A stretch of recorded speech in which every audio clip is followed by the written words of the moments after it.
our Corvettes. will blot out the sun. Then we will fight in the shade.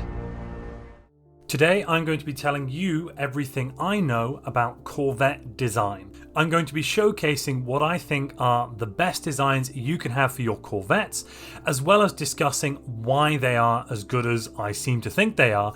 I'm also going to be mentioning a few opinions that may be a little controversial. If you've got any comments for me, or if you disagree with what I'm saying in this video, please comment down below and let me know. And if you enjoyed this video, please swarm that like button. Here we have what I would say is pretty much the best and most powerful Corvette you can field, and that is a Corvette with a missile boat section. This section is going to give you a G slot and a small slot. Now, in that G slot, there are really two weapons you could be putting in there. Either your regular missiles, in this case we've got a level 5 because we are at the end of the technology tree, or alternatively, you could also throw in a torpedo. And I'll get to the torpedo design in a minute.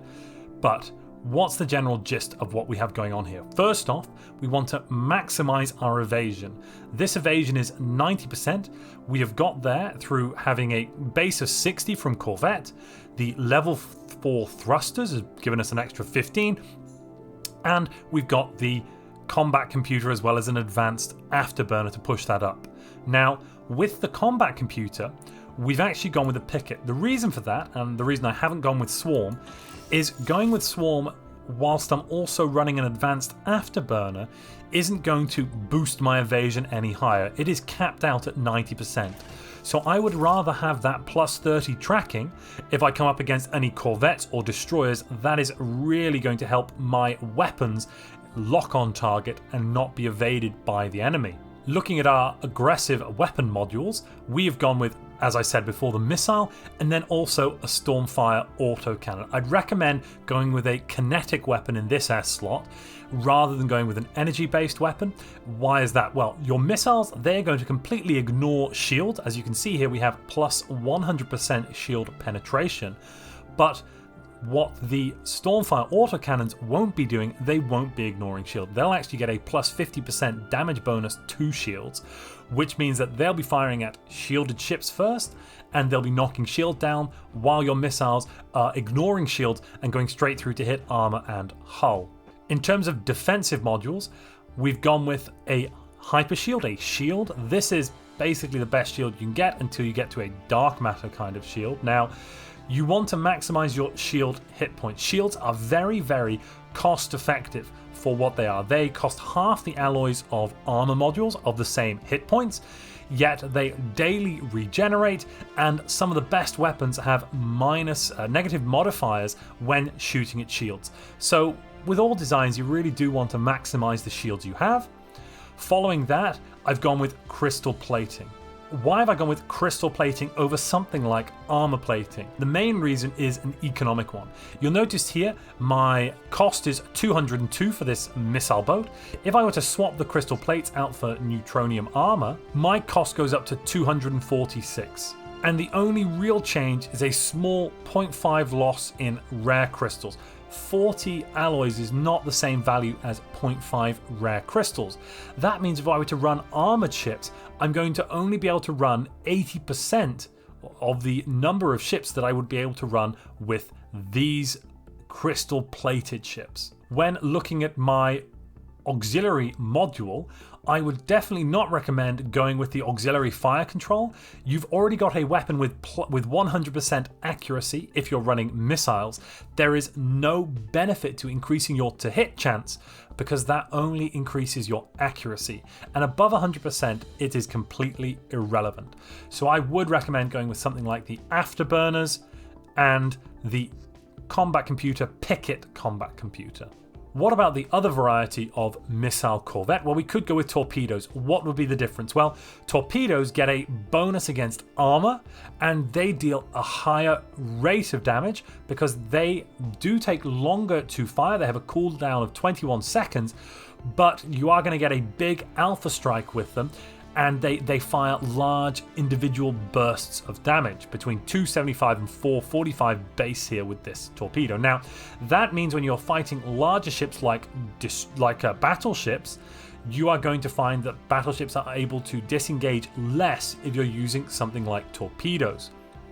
On the other hand, if you are facing players, they're probably not going to be running armor modules, because the economic cost of running the armor is going to mean they can have less ships, and overall their fleet will be actually less effective than if they were to run something like crystal forged plating, crystal infused plating, or even possibly leave one or two of the slots open. That is going to mean that this plus 50% armor bonus on the torpedoes is pretty useless if you're not facing against the AI, which is going to run who knows what kind of ship. For that reason, I would recommend running the regular missiles with a plus 25% bonus to hull damage against other players' ships.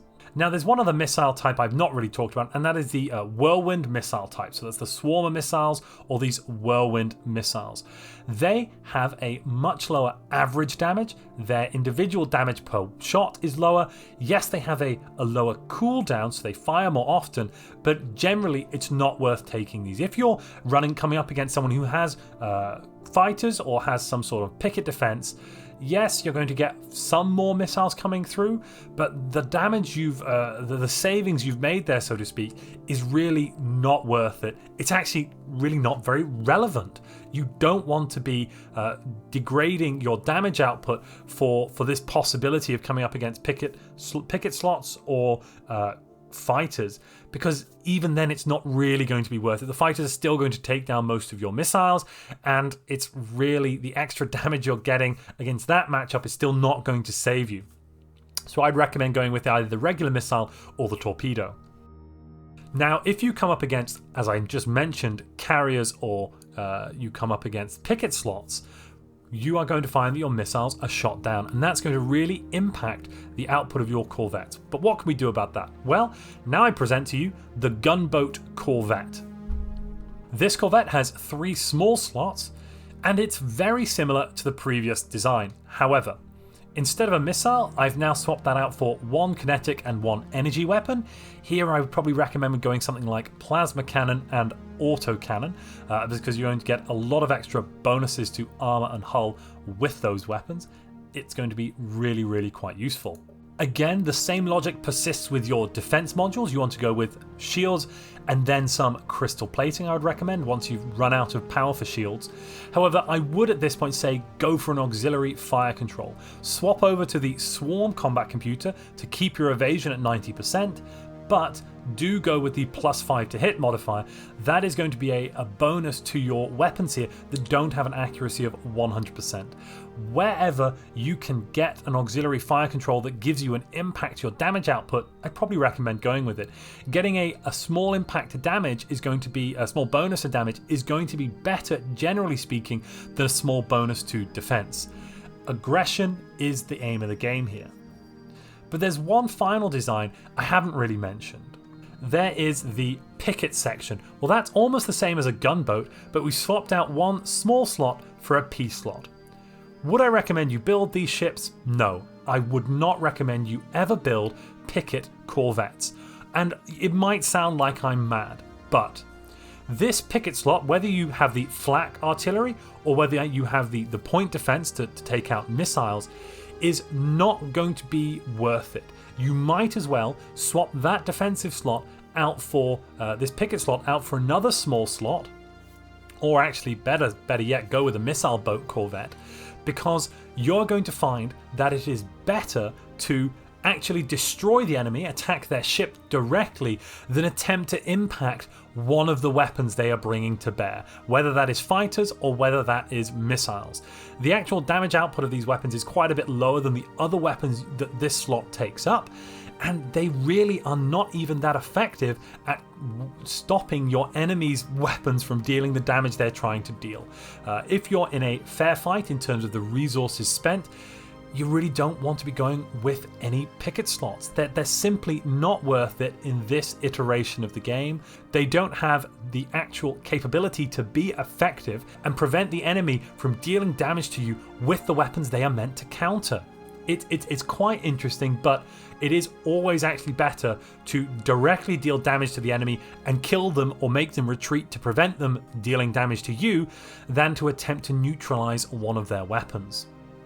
If you're interested in finding out how these ship designs will match up against other ship classes and other designs, check out this video.